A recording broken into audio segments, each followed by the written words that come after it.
In this video, I'll tell you why Games Workshop should make things simpler.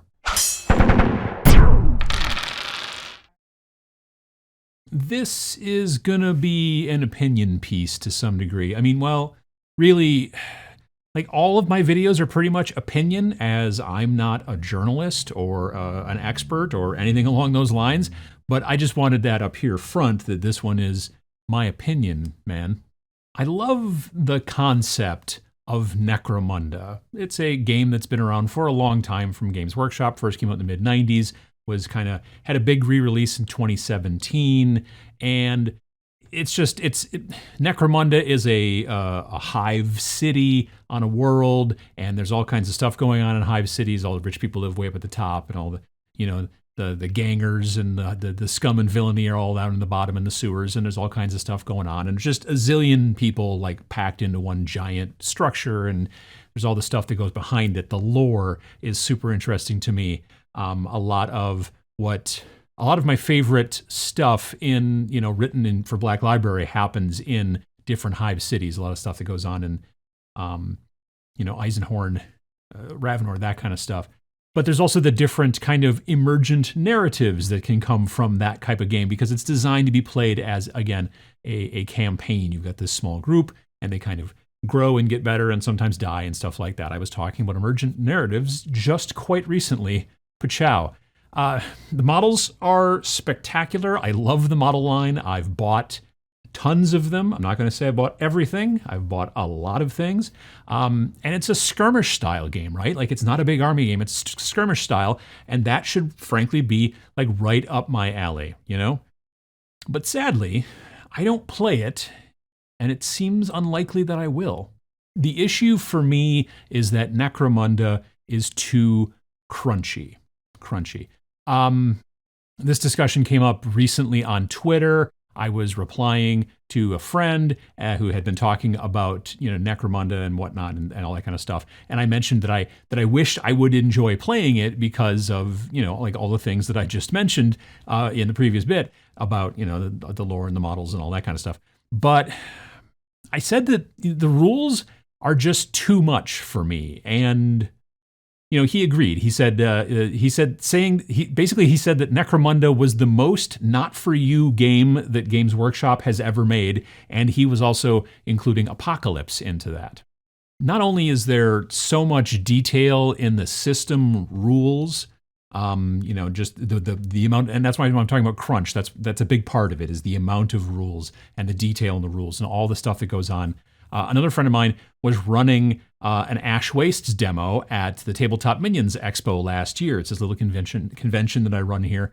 A friend of mine was running a demo of Ash Wastes that had just come out. And the game that they were playing, the specific, scenario, every turn, each figure had to roll to see if they had gone blind, if they had, I believe, gone insane, like some sort of mental breakdown kind of thing that was caused by minerals or animals that were doing it, or pheromones. I have no idea. And I think the third thing was to see whether or not they were on fire. Like all of these things just to play for each activation to start, and it's just, there's a lot going on, and it doesn't seem to be stopping anytime soon. And not only all that, but the rules, and this is the really weird thing for me, is that the rules are spread across multiple books and PDFs and whatnot. Now, we expect that with Games Workshop stuff. We expect codices and things like that. And admittedly, they have the different house books, House Cawdor and House, and they call them like the such and such of Avarice and the such and such of this and the what, and they give them all these different names. So it's kind of a little hard to look at it and go, is this a book I need for these guys?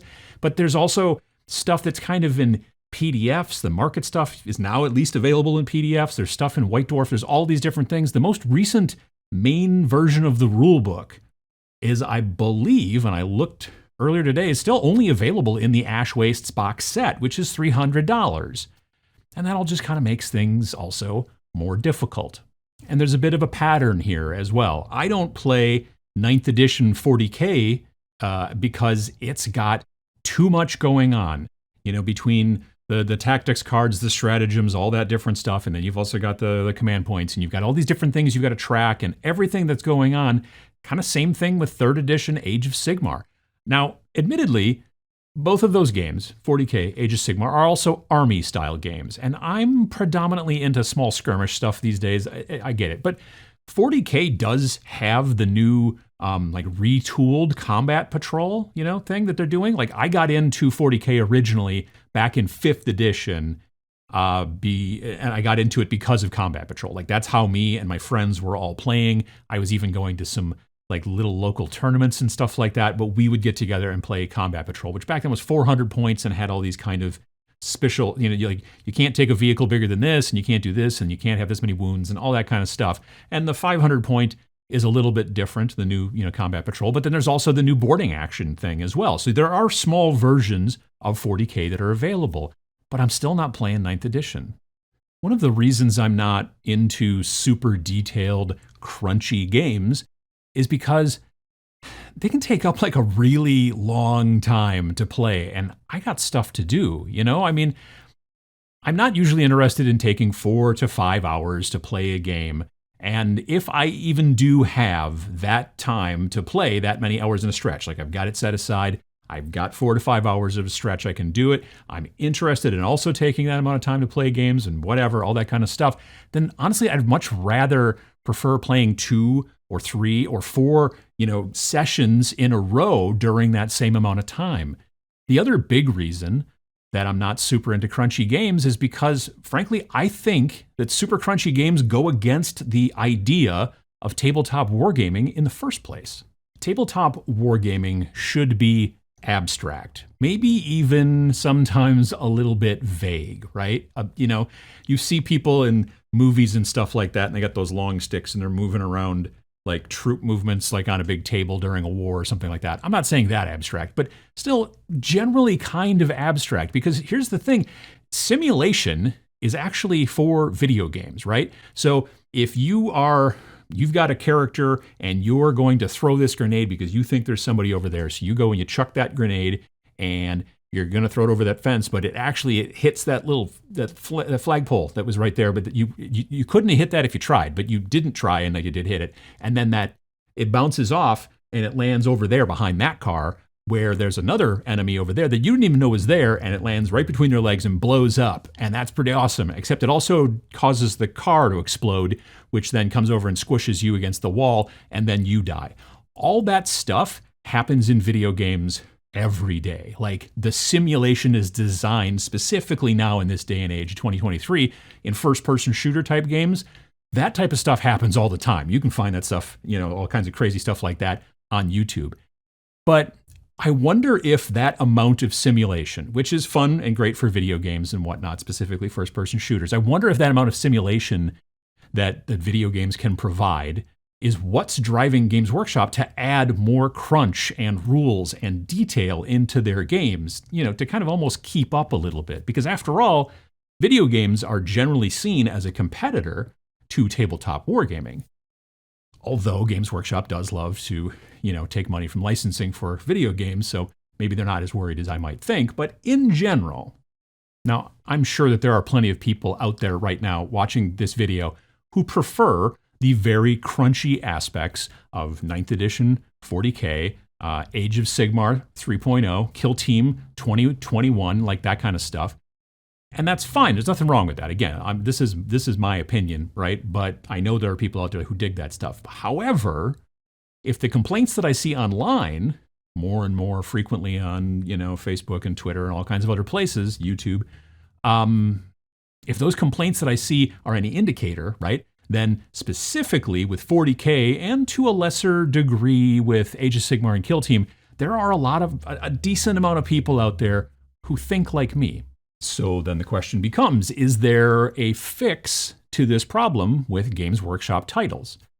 Well, currently I'm fixing this problem for myself by just not playing those games, right? Like, I'm not playing 40K, I'm not playing Age of Sigmar, I'm not playing the new version of Kill Team, but I am still playing Warcry, because they made a second edition of Warcry this past summer, 2022, and they didn't make the second edition like weird. They didn't change a whole bunch of things, and they didn't add in a ton of detail. Now, they did add reactions. So they added kind of like one big thing. It's not even that big, really, but it's just another kind of special ability that you have that does, I think, add quite a bit to the game, and it's really cool. And it's also not too much, right?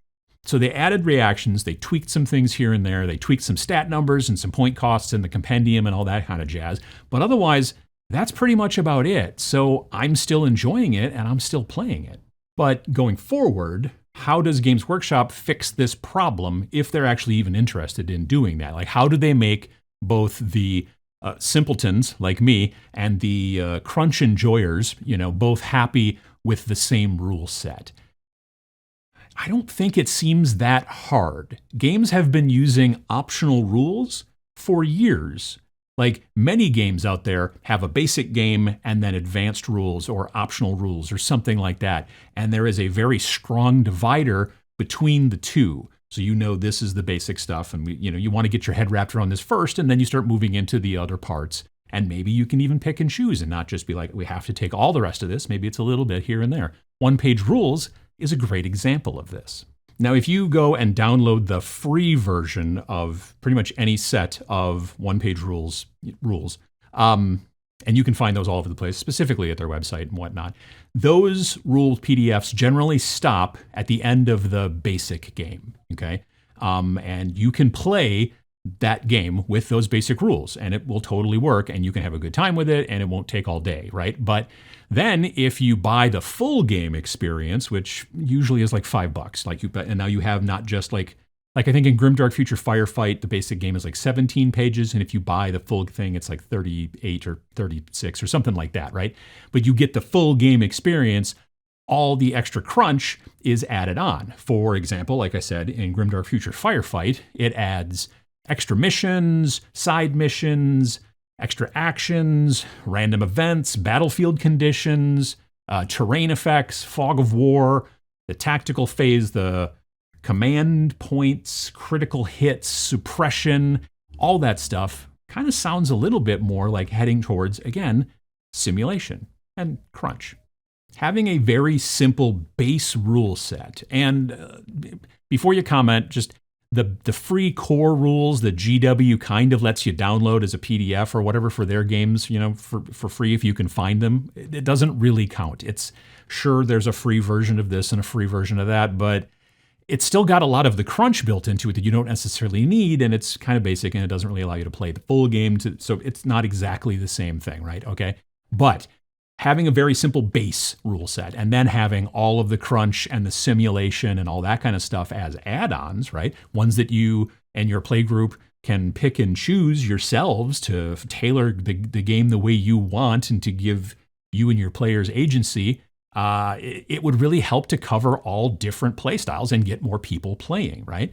Tournaments obviously would probably pick the rules and add-ons that they like and publish that and say, this is how we're playing the game. But frankly, they do that already. I mean, even Games Workshop at official conventions with the previous version of Kill Team, they just were like, we're taking out the scout phase. That's not a thing that we're putting in tournaments. So, these things can be variable, and having a big list of different optional rules, advanced rules, whatever you want to call them, available to players and tournament players alike, it makes everybody happy.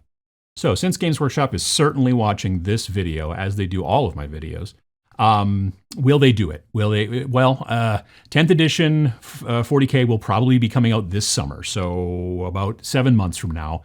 The launch of 8th edition and the Indominus box and stuff like that, it seems like it was last year. It just seems so close, but we're on that 3-year kick, and so it's going to keep doing that. Anyway, I doubt we'll see anything like this in the upcoming edition in 10th, but I do think that 10th will probably harken back to the days of 8th edition to some degree.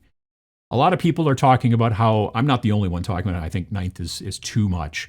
And so I have a suspicion because 8th did so well for them in the past, they'll just be like, let's make another 8th, and they'll kind of head in that direction.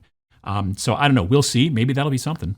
However, if I'm wrong, and for some weird reason, 10th edition 40K is even crunchier and more dense than the 9th edition, well, know that there are other alternatives out there that give you the choice to do what you want and determine how crunchy the war game that you want to play is going to be. As always, I hope this gave you something to think about in your wargaming hobby. If you liked it, There's a free like button just down there, and then you can hit that and it'll help me out. And subscribe if you're not already. New videos every single Friday and also a lot more. Thanks for watching.